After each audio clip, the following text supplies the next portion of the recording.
प्राचीन और पवित्र 7 नगरियों में से पुरी उड़ीसा राज्य के समुद्री तट पर बसा है। जगन्नाथ मंदिर विष्णु के 8वें अवतार श्री कृष्ण को समर्पित है।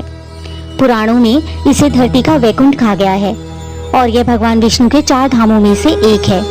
राजा इंद्रद्युम्न मालवा का राजा था, जिनके पिता का नाम भारत और माता का नाम सुमति था। एक रात भगवान विष्णु ने उनको अपने सपने में दर्शन दिए और कहा, नीलांचल पर्वत की एक गुफा में मेरी एक मूर्ति है जिसे नील माधव कहते हैं। तुम एक मंदिर बनवाकर उसमें मेरी यह मूर्ति स्थापित कर दो। राजा ने अपने सेवकों को नीलांचल पर्वत की खोज में भेजा। उसमें से एक था ब्राह्मण विद्यापति। विद्यापति ने सुन रखा था कि सवर कबीले के लोग नील माधव की पूजा करते हैं और उन्होंने अपने देवता की इस मूर्ति को नीलांचल पर्वत की गुफा में छुपा रखा है। वह यह भी जानता था कि सवर कबीले का मुखिया विश्ववसु नील माधव का उपासक है और उसी ने मूर्ति को गुफा में छुपा रखा है। चतुर विद्यापति ने मुखिया की बेटी से विवाह कर लिया। आखिर में वह पत्नी के जरिए नील माधव की गुफा तक पहुंचने में सफल हो गया। उसने मूर्ति चुरा ली और राजा को लाकर दे दी।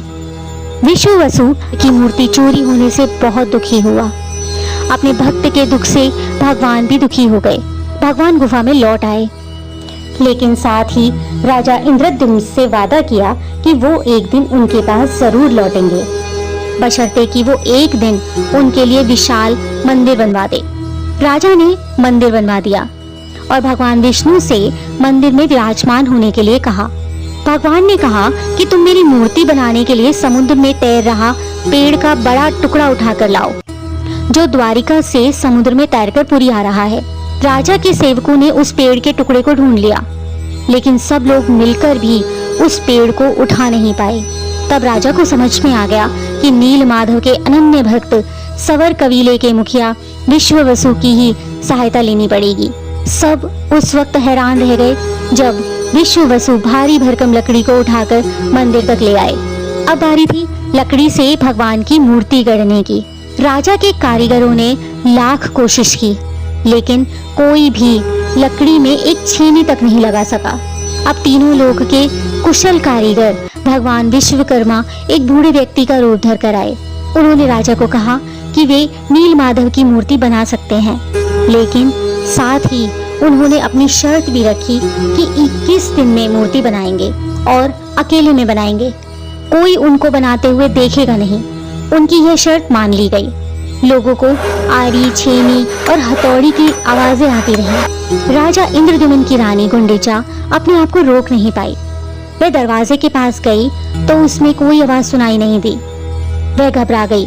उसे लगा बूढ़ा कारीगर मर गया है। उसने राजा को इसकी सूचना दी। अंदर से कोई आवाज सुनाई नहीं दे रही थी, तो राजा को भी ऐसा ही लगा।